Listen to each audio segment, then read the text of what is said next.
મહાનગરપાલિકાની ચૂંટણીમાં ભાજપનો બળવો, ટિકિટ ન મળતા પૂર્વ પ્રમુખ લલિત કામરિયાએ વોર્ડ નંબર 8માંથી નોંધાવી અપક્ષ ઉમેદવારી। મોરબી મહાનગરપાલિકાની આગામી ચૂંટણી પૂર્વે સત્તાધારી ભારતીય જનતા પાર્ટીમાં મોટો ભડકો જોવા મળ્યો છે। પક્ષ દ્વારા ટિકિટ ફાળવણીમાં થયેલી અવગણનાથી નારાજ થઈને મોરબી નગરપાલિકા પૂર્વ પ્રમુખ લલિત કામરિયાએ ખુલ્લો બળવો પોકાર્યો છે।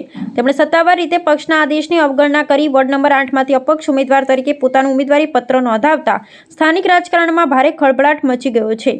આ સમગ્ર રાજકીય ઘટનાક્રમની વિગત મુજબ લલિત કામરિયા મોરબીના રાજકારણમાં એક જાણીતો અને લોકપ્રિય ચહેરો છે। તેઓ વર્ષ 2013 થી 2015 સુધીના સમયગાળા દરમિયાન મોરબી નગરપાલિકા પ્રમુખ તરીકે પોતાની સેવાઓ આપી ચૂક્યા છે।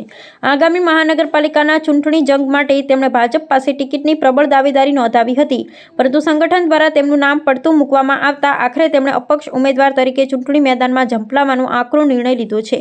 પૂર્વ પ્રમુખની આ બળવાખોર ઉમેદવારીથી વોર્ડ નંબર 8નું રાજકીય સમીકરણ સંપૂર્ણપણે બદલાઈ ગયું છે અને હવે ત્યાં સ્પર્ધા અત્યંત રસાકસીભરી બની રહી છે।